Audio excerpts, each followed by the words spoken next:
passait par là. Son gabarit ne lui permettait pas d'accéder à Jésus. La Bible déclare qu'il est monté sur un arbre et il a pu atteindre Jésus. Lorsque le Seigneur est là, il est là avec tout ce qu'il a. Tout ce qu'il avait à la croix lorsque nous avons été rachetés. Il vient avec ça. Imaginez Dieu qui se déplace dans la salle avec tout ce dont on a besoin. C'est le Dieu que nous servons. C'est pour ça que sa présence est incomparable.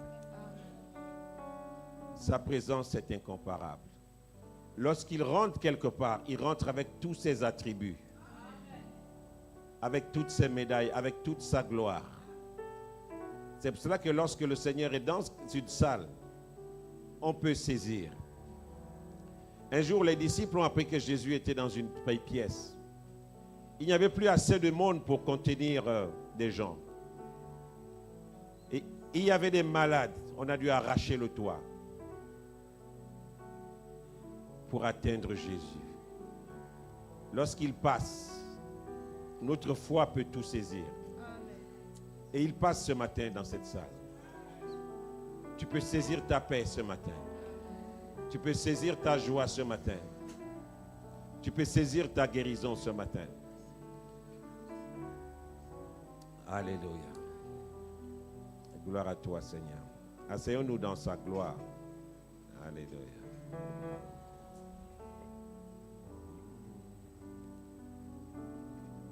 Alléluia. Gloire à Dieu. Mais les chants, je ne vous ai pas dit de partir. Hein? Vous voyez, ils ont des réflexes en fait. Non, partez. Alléluia. J'aime beaucoup les chants. Je suis souvent impressionné de voir comment elles sont belles chaque dimanche. C'est vraiment extraordinaire, je vous assure. Les tenues bien nickel, chrome. Ça montre en fait que les gens se préparent pour venir au culte. Pour voir quelqu'un qui s'est préparé pour venir au culte, vous voyez comment il est habillé. Vous savez que lui là, il s'est réveillé, il a ramassé une tenue, il a couru. Il y a des gens qui se lèvent le matin, ils prennent le temps. Amen. Vous savez que Dieu se prépare pour nous rencontrer. Dieu aussi est impressionné lorsqu'il voit ses enfants, lorsqu'il voit le sérieux avec lequel ses enfants se préparent pour venir à sa rencontre. Je peux vous garantir, mes frères et sœurs, ça compte. Vous savez, le message de la grâce peut des fois nous tromper parce qu'on pense qu'on peut faire ce qu'on veut et puis être touché par la grâce. Mais je crois que la grâce, c'est un mystère en fait. Je crois que dans la grâce, il y a aussi le fait que les gens ont un cœur totalement pour Dieu. Il y a beaucoup ça dedans. Ce n'est pas le mérite, mais Dieu voit ça. Et au ciel, en fait, nous allons voir Dieu tel qu'il est. Essayer de comprendre, mais Seigneur, pourquoi ça? Maintenant, je comprends mieux pourquoi tu faisais ça, pourquoi tu agis comme ça. Alléluia. La préparation, c'est quelque chose d'important. Vous savez, lorsque vous venez quelque part et que vous êtes mal à l'aise, vous n'allez pas recevoir quelque chose. Vous n'allez pas recevoir quelque chose. Mais lorsque vous êtes en paix avec vous-même, votre cœur est ouvert pour tout recevoir. Alléluia. Gloire à Dieu. Vous savez que nous sommes dans un temps particulier, un temps spécial. Souvent, pendant les jeûnes, je demande aux gens, on peut perdre quelques kilos, on profite pour perdre quelques kilos. C'est pour ça qu'il ne faut pas trop boire le lait après le jeûne. Ça vous fatigue beaucoup. Alléluia. Dieu est un bon Dieu. Je bénis vraiment le Seigneur pour cette pensée. Vous savez qu'il y a des voies, quand vous les preniez, ça vous ouvre encore plusieurs voies. Et c'est vraiment, le thème de ce jeûne, c'est vraiment un thème extraordinaire parce qu'on peut tout faire dans ce thème. Mais c'est un thème qui est central parce qu'il porte en lui même la semence, la raison pour laquelle le Seigneur est venu. Le pasteur Laurent nous a dit vendredi que la principale mission de tout ce que Dieu fait, c'est que cela doit croître. Nous sommes appelés à grandir. Toute chose commence petite, mais nous sommes appelés à grandir. C'est vraiment, si on enlève la croissance et l'expansion dans le message de l'Évangile, il n'y a plus de raison que nous soyons là ce matin. C'est parce que tout ce que nous faisons est appelé à croître, à grandir. C'est la raison pour laquelle nous sommes là ce matin. Et lorsque nous venons au Seigneur, la Bible dit que nous étions morts par nos offenses, par nos péchés. Nous étions totalement morts. Et nous avons été touchés, notre esprit est revenu à la vie. Notre esprit a été touché par l'Esprit de Dieu et il a repris vie. Alléluia. À partir de l'instant où notre esprit a repris vie, il fallait que notre intelligence soit transformée. Ça veut dire que la partie de toi qui est à l'intérieur de toi, qui fait ta personne, quand on te voit, on dit que tu es gentil, tu es colérique, tu es ceci, ce que les gens voient de l'extérieur. Cette partie-là, qu'on appelle l'âme, avait besoin d'être transformée également. Et notre âme va être transformée jusqu'à ce que nous soyons morts. Il n'y a pas quelqu'un qui ne va pas continuer de grandir. La croissance se passe au niveau de l'âme. La différence entre deux chrétiens, c'est leur capacité à s'engager dans les choses de Dieu. C'est tout. Et après cela, la Bible nous enseigne, au travers des exemples que nous voyons, que notre corps aussi participe au salut.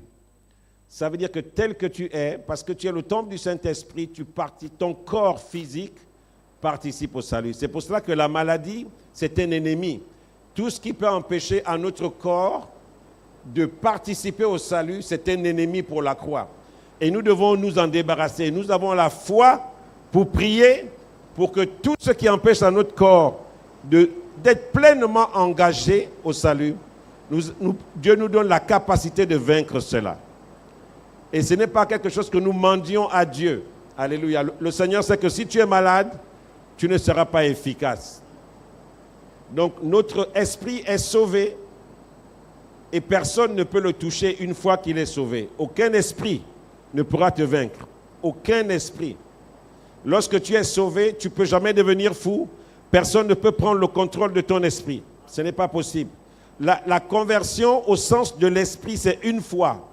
Une fois que nous sommes sauvés, notre âme rentre dans un processus de conversion. Ça veut dire que nous allons convertir tous les domaines de notre vie au Seigneur.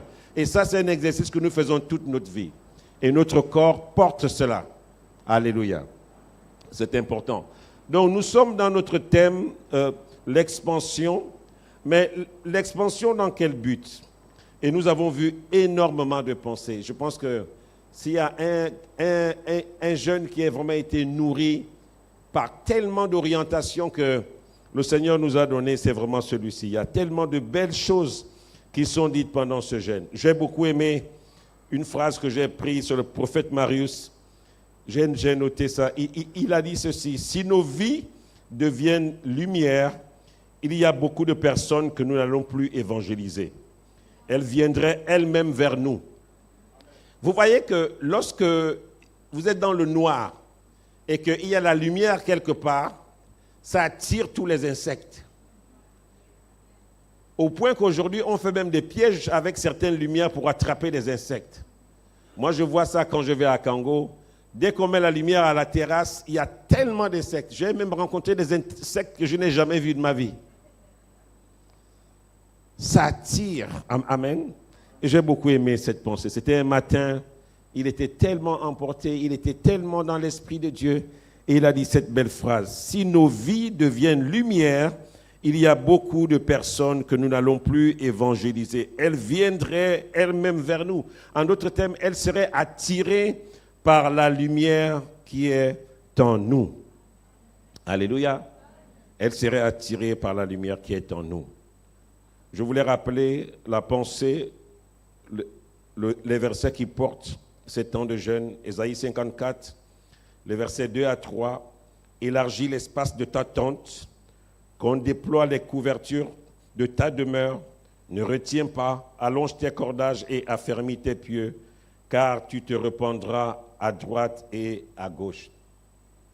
Lorsqu'on prend ce groupe de versets, on a souvent le sentiment que lorsque Dieu parle, l'homme n'a plus rien à faire, que les choses sont établies et nous n'avons plus qu'à attendre. Et nous, comme nous vivons dans un monde où il n'y a plus d'efforts, le monde aujourd'hui ne fait plus des efforts. La première raison, c'est tous ces prêts à manger, prêts à porter, prête à boire, prête à ceci. Les prêtes à, c'est vraiment des ennemis pour l'Église. Parce que ça a formaté les chrétiens à ne plus faire des efforts. Prête à petit déjeuner, prête à ceci. Et ça fait qu'on n'est plus dans la capacité même de réfléchir. La Bible dit que celui qui réfléchit sur les choses trouve le bonheur. Le deuxième ennemi aujourd'hui des chrétiens, c'est que notre intelligence est externe à nous, au travers des réseaux sociaux et des IA. Ça veut dire que je ne fais plus des efforts pour retenir les choses. Et dans 50 ans, dans 100 ans, le cerveau des hommes va diminuer. Parce que notre intelligence, on l'a mise maintenant sur nos téléphones. Ceux qui sont plus âgés savent qu'à l'époque, on retenait les numéros des téléphones. Mais aujourd'hui, même le numéro de tes enfants, tu ne les connais plus par cœur. Pourquoi? Parce que notre intelligence, au moment où tu dois faire l'effort de retenir, va te dire ne perds pas ton temps. Mais le numéro est déjà enregistré dans ton téléphone. Et donc, le monde de demain appartient aux hommes et aux femmes de livres. Les hommes qui vont rester attachés aux livres. C'est important. Pourquoi nous devons lire la Bible papier? Parce que moi, j'encourage tous les chrétiens du ciel chaque année d'acheter une nouvelle Bible. La Bible que vous avez là, c'est un brouillon. Si vous voyez ma Bible, j'écris dessus avec le bic. L'année prochaine, vous en achetez une autre. Ceux qui vont quitter le papier, vous êtes morts. Parce que quand je lis, mon cerveau travaille et se développe. Mon cerveau apprend à se concentrer. Mon cerveau apprend à voir les mots. C'est pour ça qu'on dit que les gens qui lisent beaucoup sont forts en français. Pourquoi? Parce que quand ils lisent, leur cerveau a la capacité de photographier, de voir les mots et d'enregistrer les mots. Or, le deuxième ennemi, c'est que notre cerveau n'est plus en nous. Notre cerveau est dans Internet, dans les IA. On ne fait plus beaucoup d'efforts aujourd'hui. Le Seigneur me parlait ces derniers temps-ci parce que j'utilise beaucoup les IA dans mon travail. Vous pouvez tout faire avec. Et le Seigneur m'a dit non, il faut que tu réapprennes à lire. Tu réapprennes à repartir dans les livres parce que c'est un piège. Ce que je vous dis là, je l'ai appris à ce moment-là. Le fait que notre cerveau est dehors, il est en dehors de nous. On ne fait plus l'effort de retenir. On pense à quelque chose, on enregistre un audio et puis on sait où le retrouver. Ce qui fait que si je vous demande dans cette salle quel est le prénom de ton voisin, tu ne sais pas. On ne retient plus les prénoms, on ne retient plus rien et on vit comme des étrangers en fait. Alléluia. C'est pour ça que nous devons faire l'effort. Lorsque le Seigneur dit quelque chose, il y a des efforts à faire. Il y a quelque chose que nous devons faire. Je voulais qu'on lise Ésaïe 53. Ésaïe 53, c'est le chapitre qui vient avant Ésaïe 54, qui vient avant la pensée. Et vous allez voir quelque chose. Vous savez que Dieu a une logique. Dieu ne parle pas pour répondre aux gens. Dieu parle parce qu'il a un programme avec les hommes. Vous savez, il y a des gens, quand ils parlent, c'est qu'il a entendu que quelqu'un a dit du mal de lui et il vient se justifier. Dieu, ce n'est pas comme ça. Dieu, lorsqu'il nous a parlé dans sa parole, il avait un fil d'Ariane qu'il suivait. Il avait une ligne directrice qu'il suivait. Et il ne s'est jamais éloigné de ça. Alléluia. Lisons Ésaïe 53 et nous allons mieux comprendre Ésaïe 54 que nous sommes en train de partager. Le premier verset, je l'aime beaucoup. Le premier pasteur que j'ai entendu prêcher dessus, c'est le pasteur Jean-Daniel Obam. Et j'étais impressionné. Il avait prêché sur le seul verset « Qui a reconnu le bras de l'Éternel ?» À l'époque, j'étais encore un jeune chrétien et j'étais impressionné par la façon dont il a développé ce thème. Mais ce n'est pas mon sujet aujourd'hui. Le premier verset, c'est « Qui a reconnu le bras de l'Éternel ?» Il s'est élevé devant lui comme une faible plante, comme un rejeton qui sort d'une terre desséchée. Il n'avait ni beauté ni éclat pour attirer nos regards, et son aspect n'avait rien pour nous plaire. Méprisé et abandonné des hommes, homme de douleur et habitué à la souffrance, semblable à celui dont on détourne le visage. Nous l'avons dédaigné, nous n'avons fait de lui aucun cas. Cependant, ce sont nos souffrances qu'il a portées. C'est de nos douleurs qu'il s'est chargé. Et nous l'avons considéré comme puni, frappé de Dieu et humilié. Mais il était blessé pour nos péchés, brisé pour nos iniquités. Le châtiment qui nous donne la paix est tombé sur lui. Et c'est par ses meurtrissures que nous sommes guéris. Nous étions tous errants comme des brebis. Chacun suivait sa propre voie. Et l'Éternel affaire est tombée sur lui, l'iniquité de nous tous. Il a été maltraité et opprimé, et il n'a point ouvert la bouche. Semblable à un agneau qu'on mène à la boucherie, à une brebis muette devant ceux qui l'attendent. Il n'a point ouvert la bouche. Il a été enlevé par l'angoisse et le châtiment. Et parmi ceux de sa génération, qui a cru qu'il était retranché de la terre des vivants et frappé pour le péché de mon peuple? On a mis son sépulcre parmi les méchants, son tombeau avec le riche, quoiqu'il n'eût point commis de violence et qu'il n'eût point de fraude dans sa bouche. Il a plu à l'Éternel de le briser par la souffrance, après avoir livré sa vie en sacrifice pour le péché. Il verra, écoutez cela, il verra une postérité et prolongera ses jours. Et l'œuvre de l'Éternel prospérera entre ses mains. À cause du travail de son âme, il rassasiera ses regards. À cause du travail de son âme, il rassasiera ses regards. Par sa connaissance, mon serviteur juste justifiera beaucoup d'hommes et il se chargera de leurs iniquités. C'est pourquoi je lui donnerai sa part avec les grands. Il partagera le butin avec les puissants, parce qu'il s'est livré lui-même à la mort et qu'il a été mis au nombre des malfaiteurs, parce qu'il a porté les péchés de beaucoup d'hommes et qu'il a intercédé pour les coupables. Voici Jésus présenté. Vous savez, nous sommes trop propres, des fois, pour servir Jésus. Vous savez, lorsque je vois certains hommes de Dieu, des fois nous sommes trop propres. Nous sommes trop propres. Vous voyez des fois des hommes de Dieu habillés, des costards à 2 millions, des chaussures, vraiment les derniers cris. Ils roulent dans des grosses voitures. Non, on est trop propre. On est trop propre. Jésus s'est mouillé. Il s'est mouillé. La Bible déclare que c'était un homme de douleur. Il était habitué à la souffrance. Il n'a pas tenu compte de sa vie. La Bible déclare que à cause du travail de son âme, il avait une mission. Il savait ce qu'il avait à faire. Vous savez, des fois, même quand on dit qu'on va aller nettoyer les rues, les gens savent que bon, on va se salir pour un temps. Et puis chacun va rentrer chez lui, tu prends une belle douche. Pour les femmes, tu t'en vas refaire tes ongles parce que on est trop propre. On est trop propre. Le Seigneur veut qu'on se mouille un peu, qu'on se salisse un peu. Vous savez, aujourd'hui, il n'y a plus des choses qui m'impressionnent. Je vois des dimanches, je dis tel homme, c'est un grand. Je ne suis plus impressionné. Parce que je peux vous garantir que les gens qui mouillent le plus les maillots pour le Seigneur, c'est souvent des gens qui font pour 5 km, 10 km pour venir au culte. Il est là avec sa Bible, avec des babouches.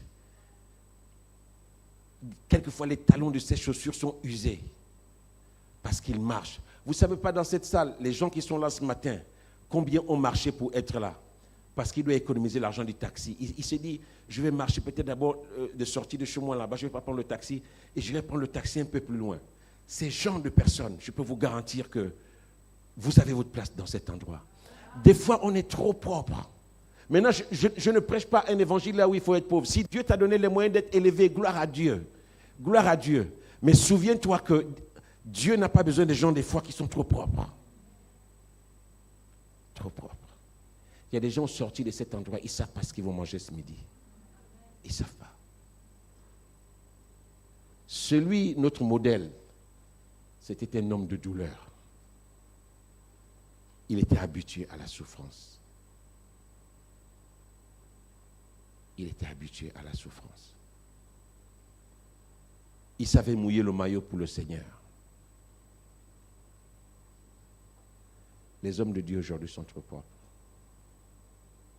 Et c'est pour ça qu'il y a Il y a des choses que je ne suis pas même pas. Oh, il y a un séminaire glorieux là-bas. Quand vous voyez tout ce que les gens mettent dans les sons, dans les images comme ça, là, les lampes, les lumières, dans les séminaires. Si on vous dit des fois le montant que vous voyez, la salle qu'on a préparée là, rien que tout ce qui est lumière, tout ça, c'est peut-être des centaines de millions. Quand ailleurs, les gens meurent de faim, on est trop propre. Dis à ton voisin qu'on doit se mouiller un peu. On doit se mouiller. On doit se mouiller un peu. Et je sais ce que c'est se mouiller. Vous savez, quand vous faites l'église en France, ce n'est pas comme ici. Chaque âme que vous gagnez, vous devez l'apprécier. Au Gabon, des fois, les gens viennent seuls à l'église, même vous invitez quelqu'un, les gens sont déjà un peu chrétiens. C'est un peu comme au Congo-Zaïre, tout le monde est chrétien. Vous allez dans un bistrot, vous achetez une Bible, il n'y a pas de problème. On vend les Bibles partout, dans les bistrots, dans les bars, partout, vous pouvez acheter une Bible. Tout le monde est chrétien par défaut. Mais je peux vous garantir qu'en Europe, quand quelqu'un quitte sa maison pour venir poser les pieds dans votre église, vous avez intérêt à le gagner. Et des fois, on se mouille. Je revois ces images. Vous savez qu'il m'arrivait de pleurer des fois quand on rentrait avec le pasteur Laurence. On parcourait 100 km. Des fois, on allait rendre visite à une brebis qui ne nous le rendait pas souvent bien. Et puis vous entendez, telle personne a quitté l'église. On a laissé nos enfants des fois seuls. On a pris des risques de fous. Notre fille aînée, dès qu'elle a eu 10 ans, 12 ans, on faisait des trucs de fous. On laissait les enfants à la maison, on les enfermait. On allait s'occuper des brebis. Des fois, on rentrait, quand on vous disait que telle personne vous a trahi, vous êtes là et vous pleurez. Vous pleurez. Vous dites, Seigneur, quel travail.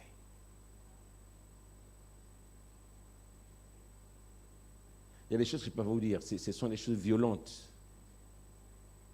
Il nous arrivait de vivre avec 50 € par semaine. 50 € par semaine. Il y a des choses qui ne m'impressionnent plus, vous savez. On vivait avec 50 €. On s'est mis en danger pour le Seigneur. On s'est mis en danger pour le Seigneur.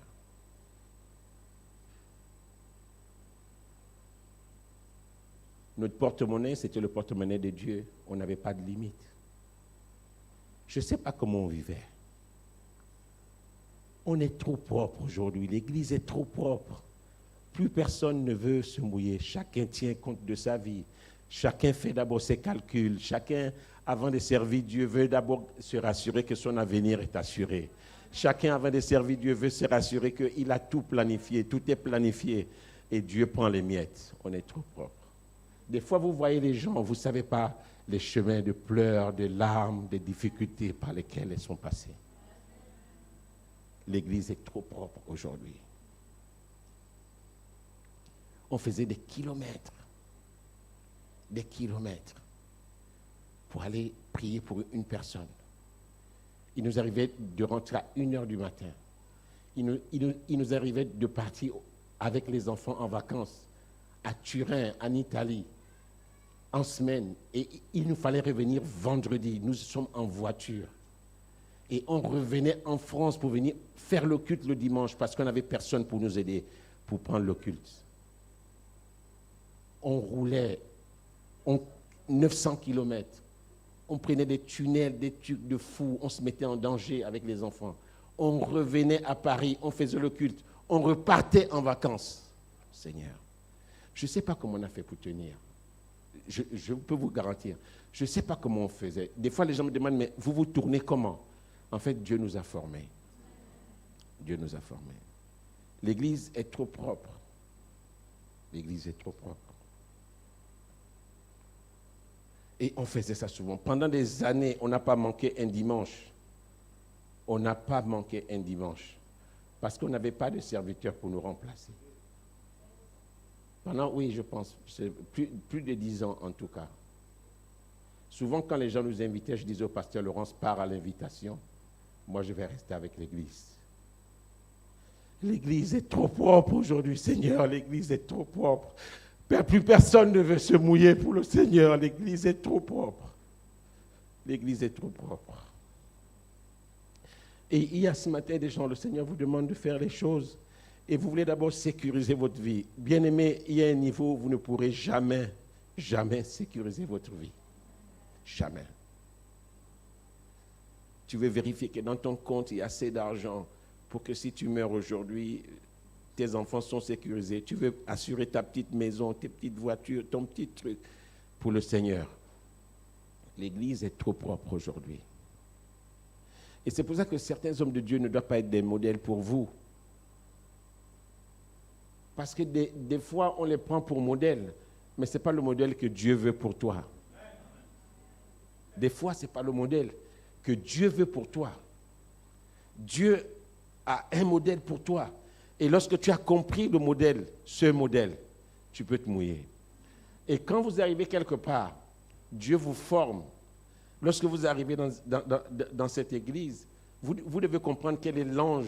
En fait, c'est en image, pas l'ange physique, mais l'esprit qui dirige l'église. Quel est l'esprit de cette église? Est-ce que c'est un esprit de sacrifice? Le pasteur disait mais récemment, je ne veux plus des gens qui s'arrêtent en troisième, en seconde, et puis qui vont chercher le travail. Nous devons aller plus loin, mais vous devez comprendre l'esprit qui est dans votre Père. C'est cet esprit dans lequel on doit s'aligner, on doit être pour comprendre comment ça se passe. L'église est trop propre. Et tout le monde veut imiter les hommes de Dieu lointains. Tu ne sais pas ce qu'il a vécu. Tu ne sais pas le chemin de pleurs. Tu ne sais pas les difficultés qu'il a vécues. Tu ne sais pas.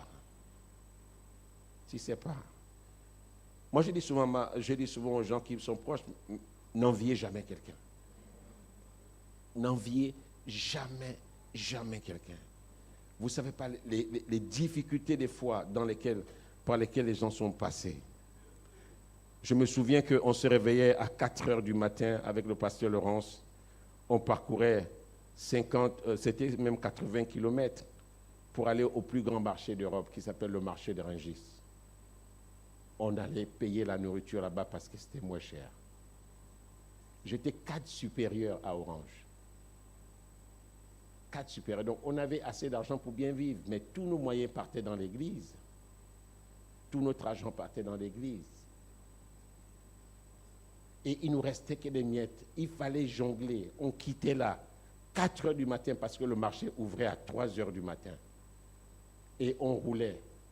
On allait faire le marché. Ce n'est pas tous les commerçants qui acceptaient de vendre à des particuliers, parce que c'était un marché de gros. On arrivait là, on prenait un carton de poulet par-ci, un porc entier par-là.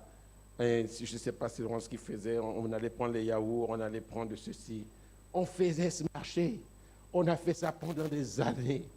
Pendant des années. Vous ne savez pas les chemins de pleurs par lesquels les gens sont passés, les sacrifices, des fois par lesquels les gens passent pour arriver là où ils sont. Pendant des années. Et vous ne savez pas ce que les pasteurs vivent dans le secret des fois. Vous ne savez pas ce que les pasteurs vivent. Vous ne savez pas. Et c'est pour ça que lorsque le Seigneur donne une pensée, lorsque le Seigneur donne une orientation, c'est véritablement pour notre bien. Si le Seigneur ne nous avait pas formés, on a été dans les sacrifices. Je me souviens lorsque nous étions étudiants, lorsque vendredi arrive, c'était le temps des missions. Nous étions en Franceville, tous étudiants. D'autres partaient à Léconie, d'autres partaient à Onguia, d'autres partaient à Mounana, d'autres partaient à Koulamoutou, Lastrouville. Voici la vie qu'on a commencé à vivre en étant étudiants. Lorsque notre bourse arrivait, on payait rien que les tickets de restaurant. Nous n'étions pas issus des parents qui avaient des moyens, donc on s'arrangeait à assurer le minimum. Toute la semaine, on était dans des cellules de prière et il fallait attendre que la cellule finisse pour que les mamans nous fassent à manger. Et c'est là qu'on mangeait parce que le restaurant universitaire était fermé déjà. On mangeait des nourritures que je ne peux pas vous expliquer qu'on n'avait jamais mangé. On marchait des kilomètres. Ceux qui connaissent Franceville, vous partez de Potos jusqu'à l'USTM, on faisait ça à pied. Parce qu'à partir d'une certaine heure, il n'y avait plus de taxi. Voici notre vie, ça a été une vie de sacrifice. Mais aujourd'hui, l'évangile est répandu. Aujourd'hui, l'évangile est répandu. Alléluia.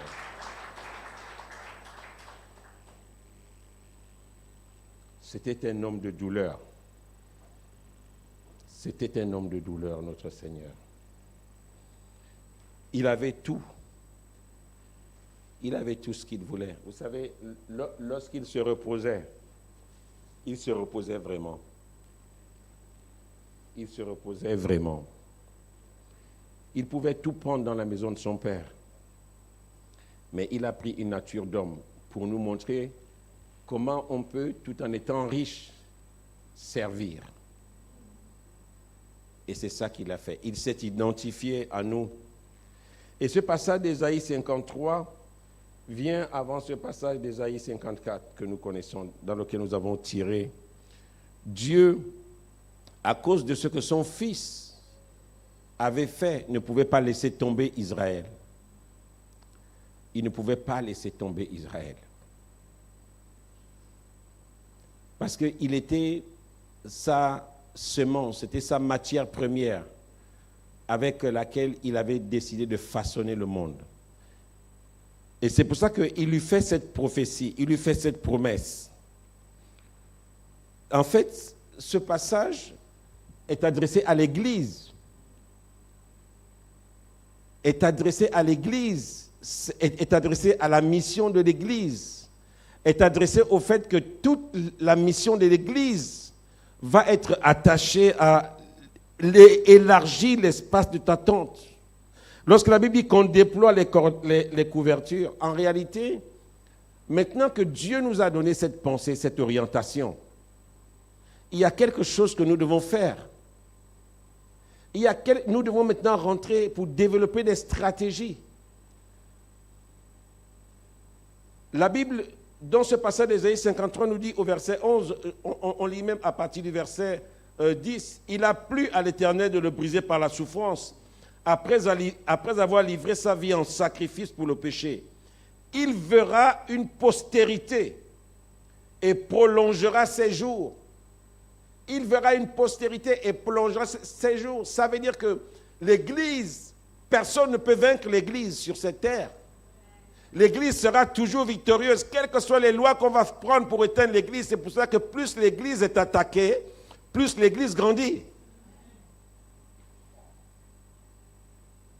Et l'œuvre de l'Éternel prospérera entre ses mains. À cause du travail de son âme, il rassasiera ses regards.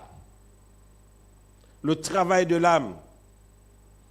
Par sa connaissance, mon serviteur justifiera beaucoup d'hommes. Nous allons voir que le renouvellement de la connaissance, le fait d'apprendre est lié même au fait de s'étendre, de grandir. Le fait de connaître Dieu est lié à ça. Et c'est cela qu'on voit là. Par sa connaissance, mon serviteur juste justifiera beaucoup d'hommes. Ce matin, j'aimerais nous parler légèrement d'un thème sur le fait de gagner les âmes pour le royaume. C'est un thème qui est vraiment dans l'esprit de là où nous sommes aujourd'hui, dans le fait de nous déployer, dans le fait de l'expansion. C'est vers là, en réalité, que nous allons. Et nous allons voir que cette nécessité de connaître Dieu a un impact sur le fait de justifier, de gagner des âmes. C'est pour ça que nous devons grandir. Alléluia. Matthieu 28, on va lire les 3 versets qui commencent à partir du verset 19.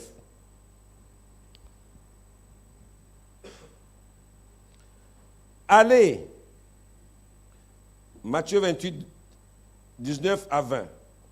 Allez, faites de toutes les nations des disciples, les baptisant au nom du Père, du Fils et du Saint-Esprit, et enseignez-leur à observer tout ce que je vous ai prescrit. Et voici, je suis avec vous jusqu'à la fin du monde.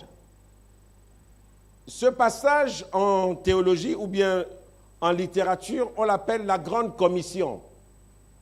Ça veut dire quoi? Ça veut dire que toutes les églises peuvent avoir des visions différentes. Mais ces visions doivent nous amener vers cette mission. Ça, c'est la mission qui est adressée à toutes les églises du monde, à tous les chrétiens du monde. Quelle que soit la vision que tu as, ta vision doit nécessairement t'amener vers cette mission-là. Alléluia. Ta vision doit t'amener nécessairement vers cette mission. Celle de gagner des âmes pour le Seigneur. Et lorsque le Seigneur parle là, il y a un contexte particulier. Et j'aime bien, Matthieu essaie de reprendre la logique du Seigneur jusqu'à sa résurrection, jusqu'à son ascension, jusqu'à ses dernières paroles. Matthieu va reprendre des éléments importants qui nous permettent de bien comprendre pourquoi aujourd'hui le chrétien ne peut pas être stérile, qu'il est obligé de gagner de nouvelles personnes, de porter du fruit et avoir une vie fructueuse en gagnant des âmes, en parlant du Seigneur. Et nous avons été équipés par cela. Ce passage se situe à la fin du livre de Matthieu, au chapitre 28. Il y a 28 chapitres. On va voir que des versets 1 au verset 10, Marie de Magdala et l'autre Marie se rendent au tombeau. Un ange roule la pierre et leur annonce que Jésus est ressuscité. Jésus lui-même leur apparaît en chemin et leur demande d'annoncer aux disciples qu'ils doivent se rendre en Galilée, sur la montagne, là où il leur a parlé dans Matthieu 5. Pendant ce temps, on voit que des versets 11 au verset 15, il y a des gardes qui gardent le tombeau. Ils ont corrompu les chefs et les prêtres pour qu'ils racontent que les gens sont venus voler le corps de Jésus. Voici l'ambiance qui règne autour de ce chapitre. Et nous voyons les versets 16 à 20, Jésus qui rentre en scène, qui apparaît. Jésus qui rentre en scène et qui vient annoncer un certain nombre de choses. C'est dans ce contexte que ces versets que j'ai lus viennent. Matthieu 28, les versets 19 à 20. C'est dans ce contexte qu'ils viennent.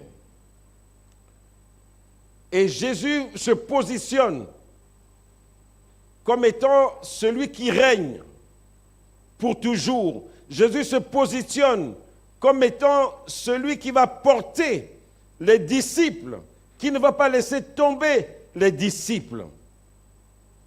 Jésus, lorsqu'il rencontre ses disciples, il dit « Allez à la montagne ». C'est le dernier rendez-vous.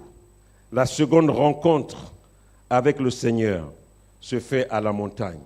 Les 11 disciples allèrent en Galilée, sur la montagne que Jésus leur avait désignée. Et là, Jésus devait leur dire quelque chose d'important, quelque chose de fort, quelque chose de lourd. Il leur dit, allez-y m'attendre là-bas, en Galilée. Ils allèrent, et quand ils le virent, ils sont surpris. Certains comprennent qu'il y a quelque chose qui se passe. Ils se prosternent. Et d'autres sont dans le doute. La Bible déclare que quand ils le virent, ils se prosternèrent devant lui. Mais quelques-uns eurent des doutes. Ils ont commencé à se dire, mais ce n'est pas possible. Il a été crucifié, donc son affaire de résurrection, là dont on lui parlait, c'est la réalité. Et lorsque Jésus leur parle, Jésus dit, allez, faites de toutes les nations des disciples, les baptisant au nom du Père, du Fils et du Saint-Esprit, etc. Mais avant cela, il y a quelque chose d'important. Le Seigneur ne nous envoie pas au casse-pipe comme cela. Le Seigneur nous a donné une orientation prophétique au travers d'Ésaïe 54. L'expansion. Et cette expansion-là ne se fait pas simplement parce que Jésus a parlé. La Bible déclare que lorsque le Seigneur nous appelle, il nous équipe. Ça ne se fait pas simplement parce que Jésus a parlé. Il y a un équipement que nous devons revêtir. La Bible nous dit de Jésus qu'il était habitué à la souffrance. C'était sa nature. C'était un homme de douleur. Alors quand on voit la douleur, ne voyez pas la douleur toujours physique. Il a connu la faim. Il a connu la soif. Si vous voulez bien comprendre Jésus, la vie de Jésus, regardez la vie de l'apôtre Paul. Vous savez ce que c'est d'être naufragé en pleine mer. Il n'y avait pas les sauvetages à l'époque. Hein. Quelqu'un parmi vous a déjà été mordu par une vipère. Je crois que vous allez crier, que là, vous allez commencer à regarder la vie de Paul. Il va là-bas, il se fait fouetter, bastonner. Lorsque le Seigneur nous appelle, il nous prépare. Et si vous ne comprenez pas les hommes et les femmes que Dieu met devant vous pour vous préparer par rapport à un rôle particulier, vous aurez des difficultés. Parce que le Seigneur nous prépare toujours. Il nous équipe. Je me souviens lorsque le pasteur Laurence avait vraiment eu la conviction qu'il fallait que, maintenant qu'elle se lance vraiment en politique, nous avons commencé à chercher parmi les hommes de Dieu dans le monde, des hommes qui croyaient qu'un chrétien peut faire la politique. Parce que nous tous, nous avons grandi avec le message que la politique, c'est le diable. De toutes les façons, ils ne vont rien changer. Donc, n'allez pas le temps. Gagnons les âmes. On a commencé à chercher et on a rencontré, on a vu sur Internet un homme de Dieu dont il avait 30 partis politiques dans son église. Son église avait 45 000 membres. Et rien que dans la ville d'Ukraine, ils avaient ces 3 partis politiques, 30 associations, c'est ça. Et rien que dans la ville d'Ukraine, l'église principale en un seul culte, c'était 25 000 membres. On a dit, il faut qu'on le rencontre. Mais nous avions le schéma des hommes de Dieu. Quand ils sont trop grands, ils sont inatteignables. Le pasteur Laurence a écrit un email en disant à quoi il aimerait venir vous voir. Bref, mais je vais faire court. Elle écrit l'email. La femme du docteur a répondu. Et quelques jours après, nous étions dans l'avion. Nous arrivons à Kiev, en Ukraine. Il faisait froid. Un van vient nous chercher avec les fauteuils en cuir. On est assis en face. On dit, mais cette affaire est comment? On roule plus de 40 km. On arrive dans une maison, 2 maisons en étage. On se rend compte que c'est là que l'homme de Dieu habitait. Et nous sommes logés chez lui. Waouh! Et vous savez qu'on a les réflexes. Quand tu arrives comme ça, tu viens donner l'offrande. Il dit, je n'ai pas besoin de votre offrande. Il dit, je peux payer un avion cash. Mais comme je connais votre cœur, je vois votre cœur, je vais quand même prendre vos petits 500 €. Il a pris nos offrandes. Et puis on a commencé à discuter au salon. Et il y avait trop de gens qui circulaient. Il nous a menés dans sa chambre. Je n'ai jamais vu une chambre comme ça avant ce jour-là. On était assis sur son lit. Sa femme ici, le pasteur Laurence et moi, il est là dans sa chambre. Il ne nous connaissait pas, c'était la première fois qu'on nous rencontrait. C'est là où j'ai su le cœur de berger qu'il avait. J'ai su le cœur de berger qu'il avait. Ils avaient plusieurs églises, des églises anglophones, des églises ceci. Ils parlent russe couramment puisqu'il a... Et puis on nous dit, vous allez nous accompagner dans toutes les églises. Ils allaient dans des églises où il y avait peut-être 100 personnes. Après, on a quitté l'église là pour aller dans l'église de 25 000. Mais sa femme, le matin, va d'abord prêcher à 100 personnes dans une salle qu'elle louait. Et puis, on va mener à la grande église. Je ne peux même pas vous décrire. On était les seuls noirs dans l'église. Avec leurs enfants. C'est leurs enfants qui traduisaient le culte du russe en anglais. Et c'est cet homme-là qui a commencé à enseigner le pasteur Laurence sur comprendre que le chrétien, tu as besoin d'être équipé. Et le Seigneur ne nous jette pas à l'eau sans équipement. Et écoutez ça, avant le verset 19, il y a un verset important. Avant d'envoyer ses disciples, Jésus leur dit quoi? Est-ce que quelqu'un peut lire le verset 18? Avant d'envoyer ses disciples, Jésus dit quelque chose à ses disciples. Est-ce que quelqu'un peut le lire pour que vous ne dormez pas trop?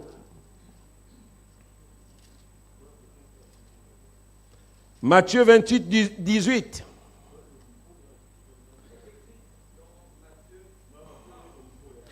C'est déjà écrit, donc ne dis plus il est écrit, c'est déjà écrit. Lis seulement. Matthieu 28. Matthieu 28, au chapitre 18. Verset 18, pardon.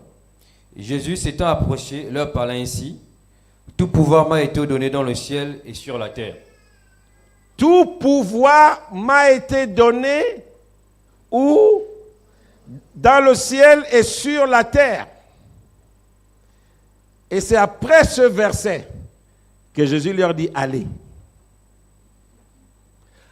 Qu'est-ce qu'il est en train de leur dire? Tout pouvoir m'a été donné. Il a dit, c'est moi en fait qui contrôle les choses. J'ai le pouvoir dans le ciel, j'ai le pouvoir sur la terre. Jésus leur dit qu'il est l'autorité des autorités.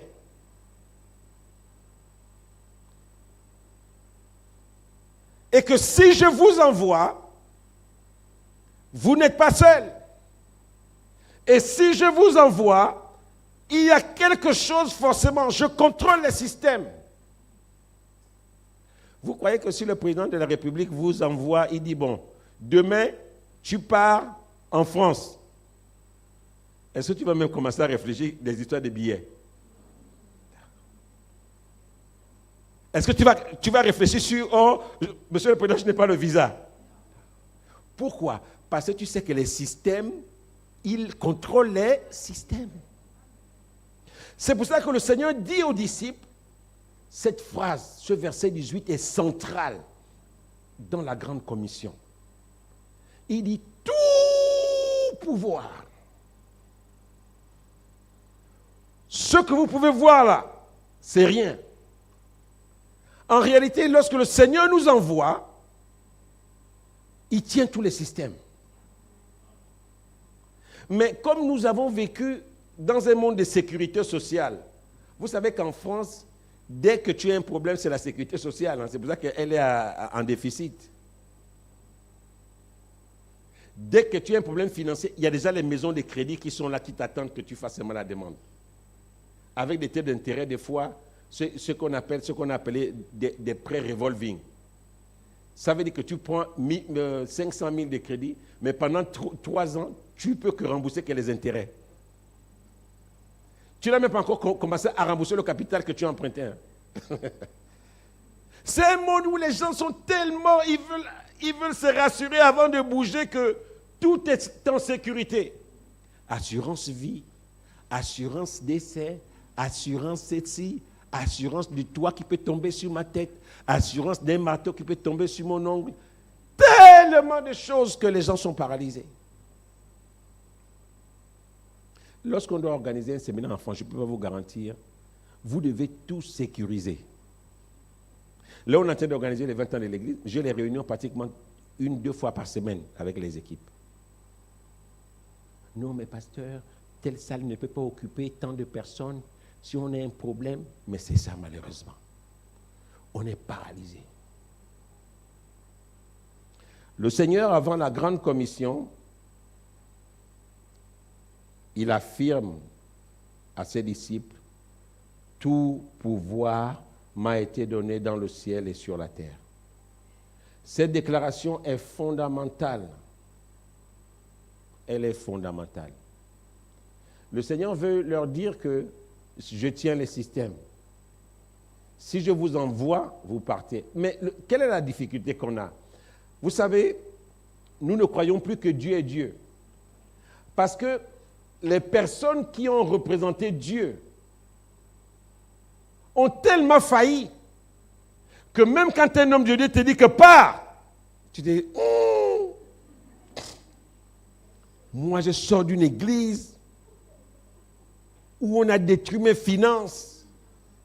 Quand le pasteur fait l'appel que bon, jette ton pain à la surface des eaux, car avec le temps, tu le retrouveras. Tu vois le pasteur, tu vois qu'il a sa voiture, petit costard, bien taillé. Tu dis non, passe. Toi, tu es déjà en sécurité. Mais sauf que pour qu'il arrive là, il a jeté son pain à la surface des eaux. C'est ça que vous ne voyez pas. Aujourd'hui, vous nous voyez petit costard, petit truc. Mais on a jeté notre pain à la surface des eaux. Je vous dis qu'on avait 5 gosses en France, on vivait avec 50 euros. 50 euros, ça veut dire c'est combien? C'est 32 000 ou 33 000.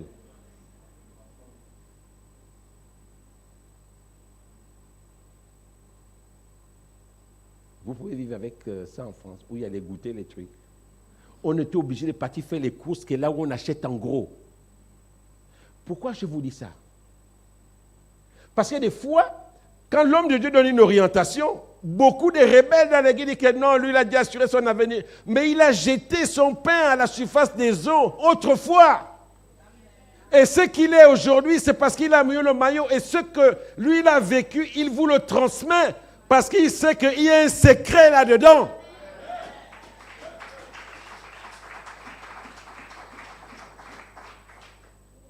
Si vous savez que votre Père, il a un cœur pour vous, qu'est-ce que vous ne pouvez pas faire pour lui? C'est ça la condition. Hein? Parce qu'il y a des hommes de Dieu qui sont des tueurs. Hein? Moi, je vous ai parlé de ça ici. Des pasteurs qui me disent, non, moi, pasteur Cyril, moi maintenant, quand Dieu m'envoie une brebis, je prends ma part. Comme ça, le jour où il part, j'ai déjà pris ma part. Pasteur! Non, mais je vous assure. Mais quand vous savez qu'un homme a un cœur pour Dieu, quand vous savez que c'est un homme de douleur, vous savez qu'on prépare le séminaire, le pasteur est là, il vient voir comment les chants s'entraînent, il est là, il pousse les chaises, il tire les chaises, il veut se rassurer que c'est bien fait, il est présent, il ne vient pas que le jour du séminaire, il vient se mettre. Pasteur, c'est un cœur. Pasteur, c'est un cœur. C'est un cœur. Quelqu'un qui est prêt à s'arrêter pour vous. C'est ça un pasteur. Qui est prêt à mettre son programme en pause pour vous. Quand vous savez que cet homme-là est prêt à mettre sa vie en pause pour moi, mouillez-vous pour l'Église. J'ai enseigné une fois à Ciel sur le principe de réassurance. Je disais aux gens que si un pasteur, votre pasteur est sérieux, qu'il vous donne une orientation et il se trompe, l'assurance de Dieu vient tout rétablir. Ça veut dire que les pasteurs sont réassurés. Ils font une erreur, ils ont mal orienté une brebis, Dieu prend la main. C'est l'assurance de Dieu qui vient vous couvrir. Mais s'il est honnête, il va vous dire que je me suis trompé, je n'aurais pas dû vous dire ça. Et nous avons vécu une génération où on s'est beaucoup trompé. Il y a des femmes qui ne sont pas mariées aujourd'hui parce qu'on leur a donné des mauvais conseils. Au passage, quelqu'un qui n'est pas marié ne peut pas donner des conseils à quelqu'un qui est marié. Écrivez ça. Beaucoup de gens ont des problèmes dans leur couple parce que vous recevez des conseils des gens qui ne sont pas mariés pour diriger votre maison. Quelqu'un qui n'est pas marié n'est pas qualifié à donner un conseil à quelqu'un qui est marié. Tu peux lui dire des généralités, mais les conseils, non. Donc si ce matin, il y a des gens qui prennent des conseils de leurs petites copines, oui, non, toi aussi, non, tu sais, tu me coupes cette relation-là en sortant d'ici. Au nom de Jésus. S'il y a un homme qui prend les conseils de son petit ami qui est célibataire, qui a 50 copines, et qui dit que si elle te fait ça, fais ça, fais ça, coupe la relation, enlève son numéro de téléphone de ton agenda. Homme de douleur. Le Seigneur dit, cette grande commission, avant que vous y entrez, voici, je suis celui qui contrôle tous les systèmes. Et donc, quand je donne une orientation, allez Allez, c'est de l'impératif. Faites de toutes les nations des disciples, les baptisant au nom du Père, du Fils et du Saint-Esprit, et enseignez-leur.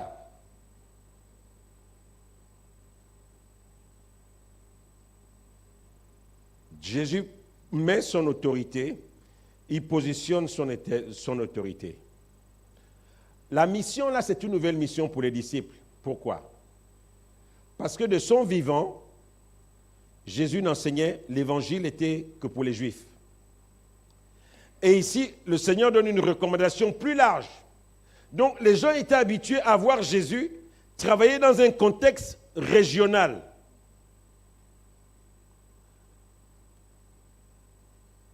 Dans un contexte tribal. Mais les gens se rendent compte là, Jésus sait que la façon dont ils m'ont vu opérer, ils ne vont plus opérer que là à Jérusalem, ils vont devoir aller dans les nations. À cause de cela, il faut que je leur donne d'autres garanties. Et le Seigneur leur donne une police d'assurance. Vous savez que quand votre voiture est assurée, tout risque. Hein? Vous êtes zen, voilà. Vous savez que votre voiture est assurée. Quelqu'un vient vous cogner sur le côté. Vous allez descendre. Mais monsieur, vous n'aurez pas dû faire ça quand même. Regardez comment vous m'avez cassé la voiture. Mais quand ce n'est pas tout risque, tu enlèves le haut. Tu te crois où là? Tu enlèves d'abord le haut. Non, il va me sentir. Non, papa, non. Pourquoi? Parce que tu sais que tu vas mettre la main à la... Ah, Seigneur. Le Seigneur nous donne une police d'assurance. Il dit que les systèmes, c'est moi qui les tiens. Si je vous dis que allez. Amen. Si je vous dis d'aller, c'est d'aller. Donc, le Seigneur est en train de donner un équipement à ses disciples. Et il y a quelque chose d'autre que le Seigneur dit dans ce verset. Ici, je veux nous donner des garanties. Je vais beaucoup plus parler des garanties que Dieu nous donne dans le fait d'aller, dans le fait d'obéir. Il y a des garanties qui sont attachées à cela. Le Seigneur, tout ce qu'il dit là a un sens. On peut prêcher sur tout. Première chose, faites de toutes les nations des disciples. On peut prêcher dessus. Les baptisant au nom du Père, du Fils et du Saint-Esprit. Ça veut dire qu'il intègre quelque chose de nouveau dans ce qui avait l'habitude d'être fait, c'est l'initiation au christianisme. On fait un truc bizarre, en fait, on te plonge dans l'eau, quand tu sors de l'eau, mais Seigneur, bon, c'est rien, on peut simplement se convertir. Non, ce n'est pas suffisant. On doit s'identifier à sa mort et à sa résurrection. Après cela, ces gens qui s'identifient à sa mort et à sa résurrection doivent être enseignés. L'enseignement fait partie de la grande commission. C'est pour ça que dans les églises, comme on fait là, il y a des séminaires, il y a des jeunes. On vous enseigne. On vous enseigne à observer la parole de Dieu.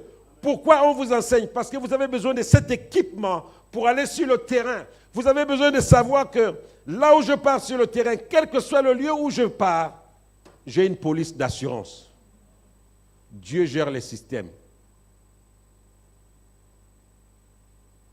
Comme je vous disais tout à l'heure, le président vous dit que demain vous partez à Rome. Et puis vous dites que non, monsieur le président, je vais vous voir. Ouais, viens me voir. Mais le billet, on fait comment? Je pense que le président va appeler son conseiller, son nom. Mais le visa, on fait comment? Non, mais attends. Un président t'appelle que demain tu pars à Rome. Tu viens seulement à l'aéroport. Il y a déjà quelqu'un qui est là. C'est monsieur Martin?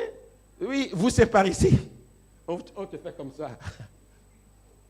Toi-même, tu sais déjà la route. Mais malheureusement, bien-aimé, notre problème aujourd'hui, c'est que nous ne croyons plus vraiment au Seigneur. Il y a trop de blessures là. Trop de blessures, il y a trop d'histoires. On a entendu trop de choses, ce qui fait que les pasteurs, nous souffrons ici sur cette terre. Parce que nous essayons de réparer ce que d'autres personnes ont détruit. Et on passe plus de temps à réparer, à convaincre qu'on est sérieux, à convaincre que non, suivez-nous, à convaincre. Le pasteur a même peur de parler que donner, parce qu'il s'est dit que non, peut-être qu'ils vont croire. Les pasteurs sont obligés de marcher. Il a peur de vous demander. Tu as même peur de parler d'argent parce que tu te dis, non, nous, est-ce que je parle? Et puis le pasteur va prendre quelqu'un dans la salle qui est zélé, qui est tranchant. Bon, toi, c'est toi qui vas faire l'offrande. Hein. Vous voyez où vous nous avez amené les pasteurs? Vous nous paralysez. Il y a des fois, mais tu sais même que même quand tu parles d'argent, il y a même des gens que tu n'as pas envie de fixer les yeux. Tu sais que là, il y a des opposants à l'argent. Le pasteur vient par ici. C'est vous qui... Oh, Seigneur, on souffre des pasteurs. Vous savez, hein, aujourd'hui, tout le monde veut des prophètes, des ceci, des docteurs, des machins. Dites à quelqu'un que tu es pasteur. Il va dire, mais en fait, pasteur, bon, j'ai un peu une dimension un peu prophétique. Est-ce qu'il y a encore des évangélistes aujourd'hui? Le ministère d'évangéliste a disparu dans les églises de la terre. Parce que ce n'est pas un ministère qui est propre. On se salit les mains. C'est pour ça que je veux dire que l'église est trop propre. L'église est trop propre. Pourquoi évangéliste? Vous avez encore entendu parler de quelqu'un? Non, en fait, frère, ça c'est un évangéliste. Vous entendez que ça dans les églises? Personne ne veut se salir les mains. Évangéliste, on met les mains à la pâte.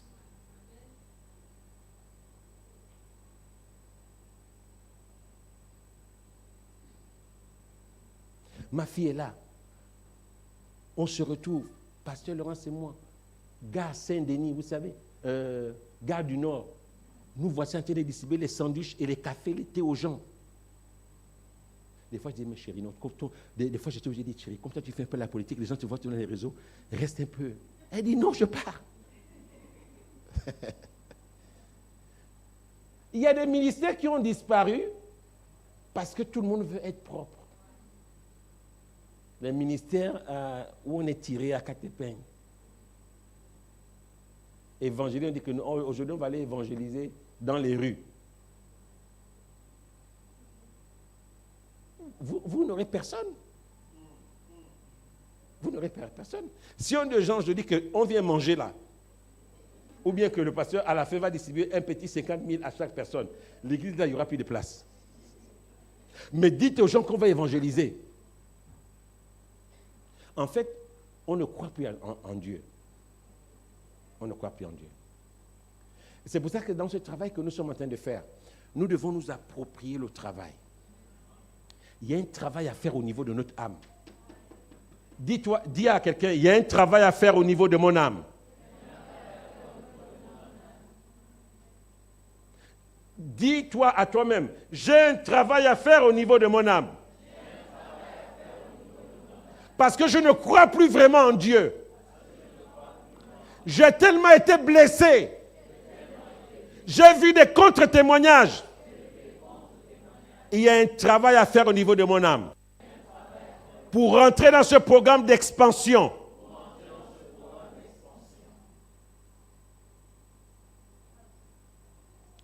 Il y a quelque chose que le Seigneur dit là, dans la grande commission. Voici, je suis avec vous tous les jours jusqu'à la fin du monde. Est-ce que vous voyez comment le Seigneur est en train de sécuriser, de préparer émotionnellement les disciples? Verset 18. C'est moi qui tiens le système. Tout pouvoir, je l'ai dans les cieux et sur la terre. Il termine la grande commission en disant, je suis avec vous tous les jours jusqu'à la fin du monde. Pourquoi le Seigneur fait tout ça?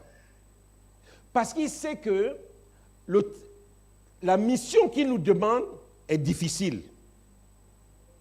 Et il sait que les gens qui doivent rentrer dans cette mission, c'est des gens qui doivent être des gens qui doivent aller sans trop faire des calculs. mais qui doivent s'appuyer sur lui. Donc, la mission de s'étendre, la mission d'élargir, la mission de déployer, c'est pas aussi simple que cela.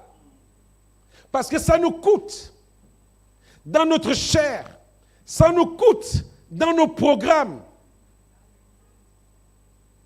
ça nous coûte. Et parce que ça nous coûte, le Seigneur veut nous rassurer. La promesse finale, je suis avec vous tous les jours jusqu'à la fin du monde. Cette promesse, c'est l'accomplissement de la promesse de la prophétie de Matthieu 1 à partir du verset 23. Voici, la Vierge sera enceinte, elle enfantera un fils, et on lui donnera le nom d'Emmanuel, ce qui signifie Dieu est avec nous.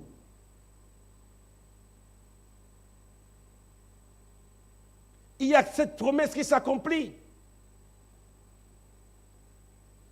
qui est attachée même à la venue de Jésus sur la terre.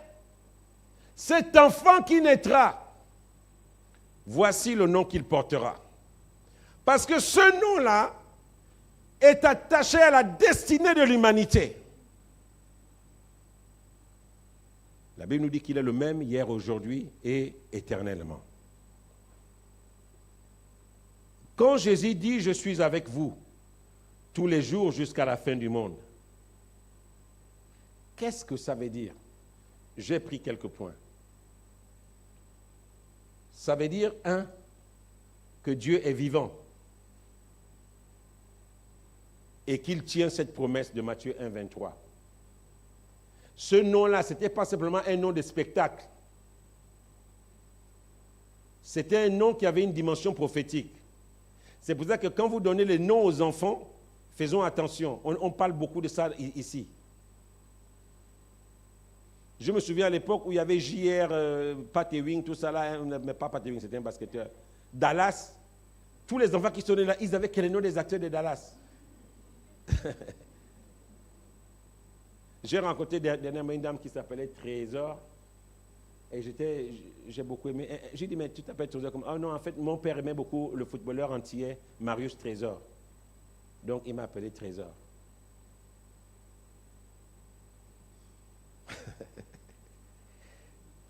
Tu vas appeler de la fois Bob Marley. Donc, maintenant, les Rastas, c'est pour lui, quoi.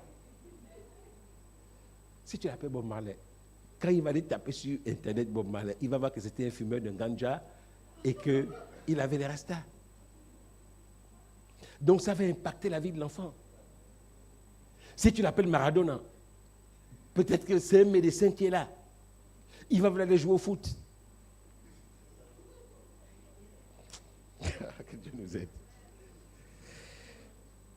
Quand on dit que Jésus est avec nous tous les jours jusqu'à la fin du monde, c'est qu'il est le Dieu vivant qui nous accompagne dans tout ce que nous faisons. Ça veut aussi dire que ses disciples, nous ne sommes jamais seuls. Quand on voit le verset 17, pour les disciples, Jésus est mort. C'est terminé. Le verset 17 nous dit, quand ils le virent, ils se prosternèrent, ils ont dit que non. Donc ce qu'il nous a toujours dit dès le départ là, c'est vrai. Mais regardez ce qui se passe. Ceux qui sont connectés dans l'esprit, ils se prosternent. Mais regardez l'attitude des autres.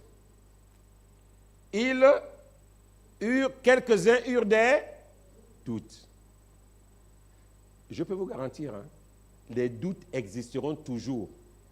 Même si nous, les pasteurs, nous crachons le feu là, comme des dragons, vous allez toujours douter. Il y a toujours des gens qui seront sceptiques. Je sens que le passe là, sa nouvelle dimension dans laquelle il est rentré là, on ne sait pas ce qu'il allait toucher. Mais je vous dis, c'est simple. Je peux vous garantir là, vous prenez 2 mois, vous allez vous enfermer quelque part avec votre Bible. Vous coupez du monde.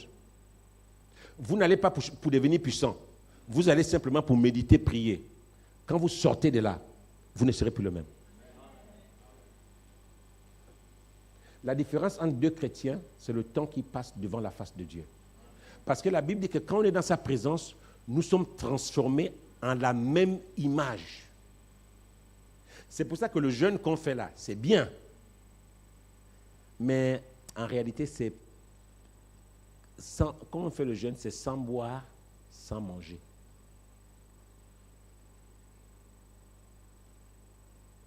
C'est bien de le faire parce qu'on est obligé d'adapter les jeûnes maintenant à comment on vit.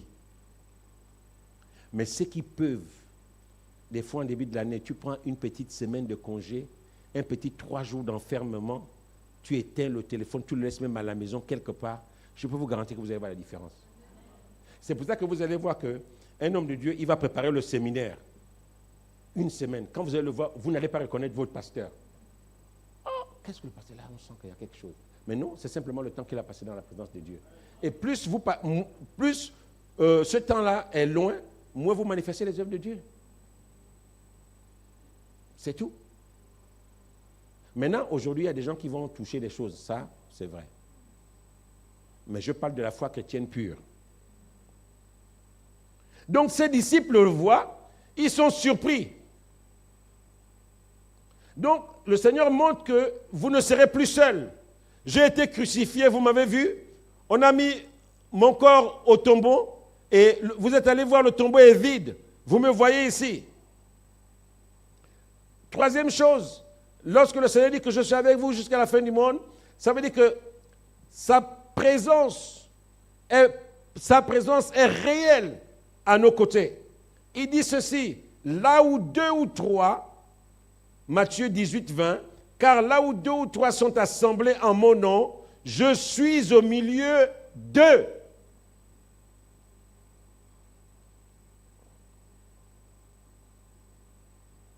Cogne ta tête un peu comme ça, tu dis que là où 2 ou 3 sont assemblés à mon nom, Jésus nous dit qu'il est au milieu d'eux.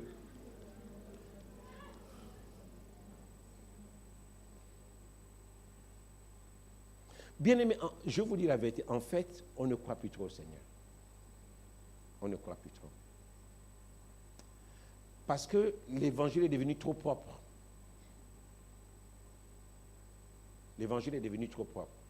Je peux vous garantir que si vous habitez dans un lieu désertique et que le premier hôpital est à 100 km, vous n'allez pas prendre la route pour aller à l'hôpital. Vous allez percer le ciel si votre enfant est en train de mourir devant vos yeux. On est devenu trop propre. Bon, là, pasteur, là, on est en train de se battre là, pour l'évacuation sanitaire, mais on a déjà tous les papiers. Est-ce que tu ne connais pas quelqu'un qui peut nous aider? Mais puisque tu n'as personne, perce le ciel. Perce le ciel. Perce le ciel. Vous savez pourquoi David se battait avec les lions et les ours? Dans la vie normale, vous connaissez quelqu'un qui allait se battre avec un lion. Mais pourquoi il le faisait?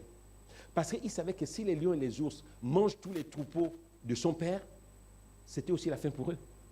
Donc il vaut mieux mourir maintenant à me battre avec un lion que d'attendre que les lions nous bouffent toutes les brebis et qu'on finit par se regarder en train de mourir. Il y a des choses en fait qui doivent nous pousser à l'action. Mais la vérité aujourd'hui, si nous sommes honnêtes et que nous rentrons au fond de nous, on croit en Dieu, mais il y a un petit mais qui est écrit en lettres minuscules au fond de notre cœur. C'est pour ça que vous allez voir que les gens qui vivent les grands témoignages de foi, c'est les gens qui ont décidé de se jeter à l'eau. Vous connaissez quelqu'un qui ne sait pas nager, qui se jette à l'eau? Dites-moi, quelqu'un qui ne sait pas nager, tu te jettes à l'eau. Est-ce que c'est normal que quelqu'un prend sa nourriture qu'il doit manger, il jette sur l'eau? Et on lui dit qu'avec le temps, tu vas retrouver ça. Tu commences à réfléchir, mais si tu prends un pain, tu le jettes sur l'eau, mais les poissons vont le manger, c'est tout. Moi, je n'aurai plus rien. Nous sommes devenus trop propres. Trop propre. Quand Jésus dit que je suis avec vous tous les jours jusqu'à la fin du monde, il dit que sa présence est quotidienne et durable. Je suis avec vous tous les jours. Je ne suis pas avec vous que les dimanches. Je suis avec vous tous les jours. Je ne suis pas avec vous que pendant les séminaires. Je ne suis pas avec vous que pendant les jours où on se rassemble. Je suis avec vous tous les jours. Tous les jours, c'est tous les jours. Dis à ton voisin, tous les jours, c'est tous les jours.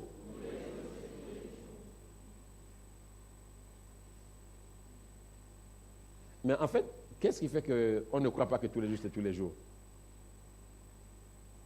C'est la qualité de notre vie. C'est la qualité de notre vie. Parce que nous avons développé une théologie qui veut que quand j'ai péché, Dieu quitte. C'est ce que je disais aux chrétiens des ciels, mais c'est quand vous êtes malade que vous devez même venir à l'église. Où est tel frère? Oh non, pasteur, en fait il est malade là. Je continuais ma route. Mais mon frère, c'est lorsque tu es même malade, c'est là que tu dois venir à l'église. Dieu peut voir une sœur qui te voit dans l'état de maladie. Mon frère, c'est comment? Bon, j'ai payé toutes tes ordonnances là.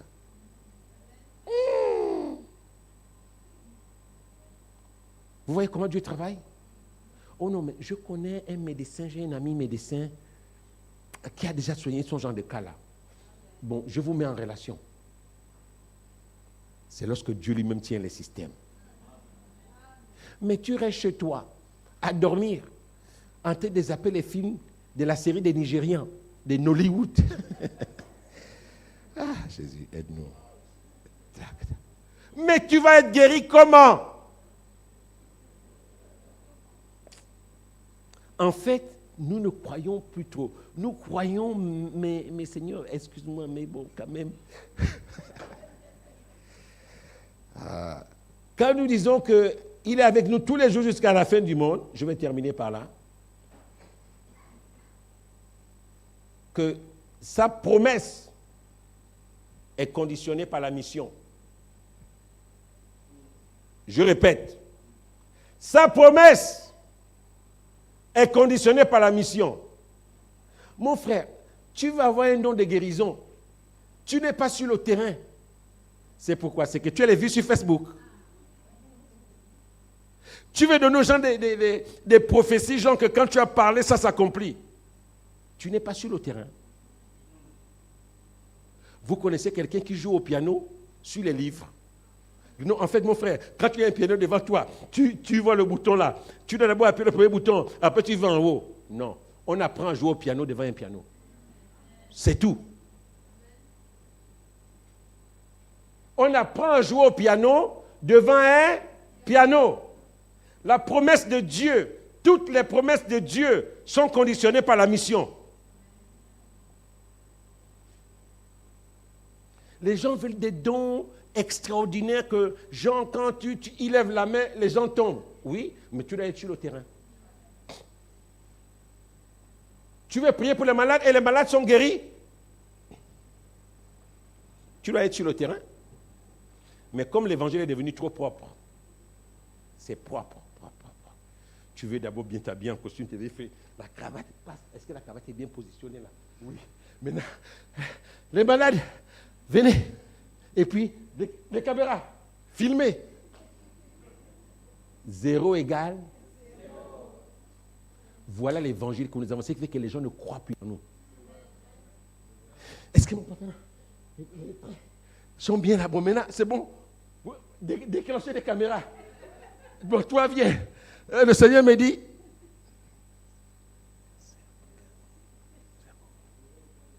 c'est pour cela qu'on ne voit plus rien. Je vous dis la vérité, c'est pour ça qu'on ne voit plus rien. On est devenu trop propre. Bon, vous savez que les vidéos là vont aller sur Internet. Hein? Hé, toi, qui filme là? Attention à la caméra, il faut tourner comme ça. Bon, après tu baisses un peu parce que l'homme de Dieu, on doit bien le voir. Et Jésus est là, assis. Il vous regarde, il croise les pieds, il boit son jus de fruits. Vous êtes des voyous. Il a ses pieds croisés, il boit ses jus de fruits. Il dit à l'ange Gabriel, amène-moi le jus de mangue.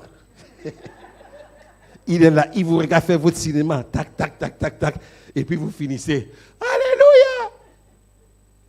Jésus prend ses affaires, il va s'asseoir sur son trône, et puis il dit, bon, on va voir les prochains qui vont venir. Que Dieu nous aide. Est-ce qu'on peut fermer nos yeux? Je ne sais pas si, peut-être j'essaie de vous amuser parce que j'ai beaucoup pleuré ce matin. Je suis venu avec le cœur lourd. Parce que j'ai peur pour l'Église.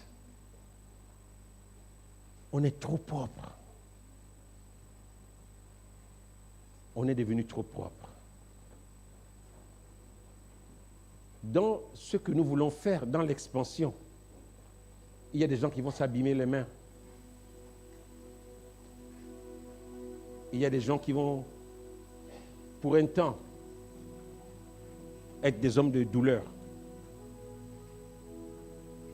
Il y a des femmes qui vont devoir peut-être dire que je vais encore porter les mêmes robes. J'aurais aimé, à chaque mariage, avoir une nouvelle tenue. Mais tu vas devoir accepter que dans tous les mariages de l'église, on te verra qu'avec le même costume. Ce n'est pas grave. Parce qu'il y a quelque chose de plus grand à bâtir. Et comme Dieu est un Dieu fidèle, il nous donne toujours le repos. Il nous donne toujours le repos. Il nous donne toujours le repos.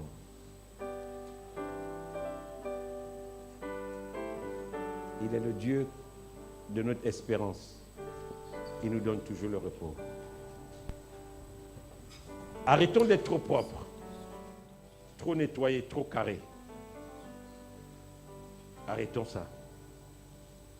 Arrêtons nos petits calculs. Arrêtons nos petits calculs. Arrêtons nos petits calculs. Je me souviens ce jour-là, gardons nos yeux fermés. Je me souviens ce jour-là. Avec le pasteur Laurent, nous prions, nous disions, ah Seigneur, nous sommes venus en France. On n'a pas eu le temps de laisser des choses au Gabon. Il faut quand même qu'on achète une maison ici. J'avais l'impression que les gens m'ont vu partir. Je suis quand même un cadre supérieur, je suis là. Les gens ont vu que j'étais béni en France, tout ça là. Mais Seigneur, on est là, on est locataire et nous partions voir les banques. Les banques, nous, j'étais. Non, vous êtes des personnes à risque. Et puis, on était classés parmi les familles nombreuses. 5 enfants en France. Non, vous êtes des personnes à risque. On peut vous donner un crédit pour acheter une maison.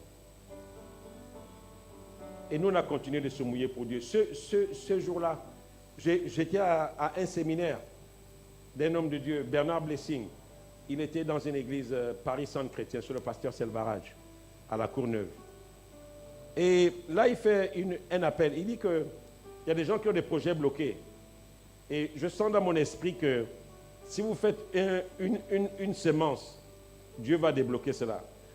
Moi, ce genre de choses-là, je ne croyais vraiment pas. Et j'ai senti qu'il fallait que je le fasse.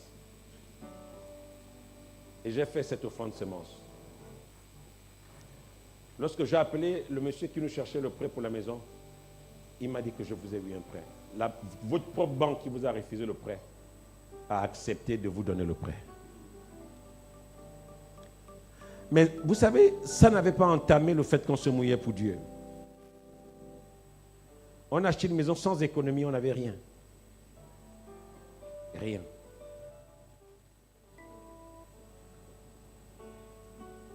Le Seigneur veut que tu rentres au fond de toi et tu regardes les domaines dans lesquels tu es trop propre. Quand je parle des propriétés, c'est les choses dans ta vie qui t'empêchent de te jeter à l'eau pour Dieu, de te mouiller pour Dieu, de te donner à faim pour Dieu.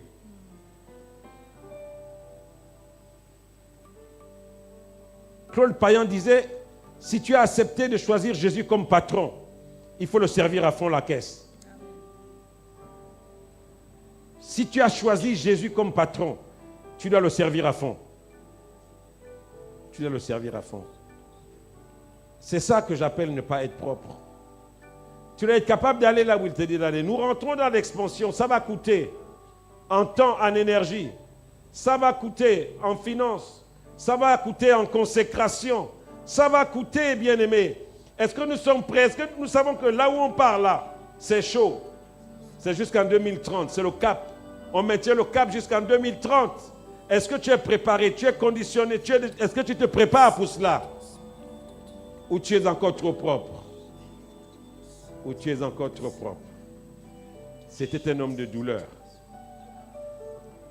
Lorsqu'il voyait la maison de son père, il dit non, je ne peux pas dormir. Dieu de grâce. Je ne sais pas si quelqu'un a été touché par quelque chose ce matin. Mais si tu sens que tu as envie de prière, je suis là. Tu peux t'approcher simplement et je vais prier. Approche-toi maintenant. Si tu sens que le Seigneur veut t'amener quelque part et que dans ce que Dieu t'a parlé ce matin, tu peux t'approcher. Ce n'est pas obligatoire. Je vais simplement te toucher et tu repars. Parce que Dieu est simple. Alléluia. Sois béni ce matin, tu repars. Sois béni ce matin. Que ce que qui t'a touché, que cela s'accomplisse au nom de Jésus. Sois libéré ce matin dans le nom de Jésus. On va faire deux fils. Vraiment, ce qui a touché ton cœur ce matin, que Dieu te donne les capacités de te libérer au nom de Jésus. Sois béni ce matin. Merci parce que Alléluia. Que Dieu te bénisse. Que Dieu te bénisse. Il y a des choses que Dieu va faire au travers de toi qu'il n'a jamais fait auparavant. Parce que tu t'es levé ce matin avec difficulté. Le Seigneur va vraiment te bénir. Il va t'ouvrir des portes qui étaient fermées jusque-là.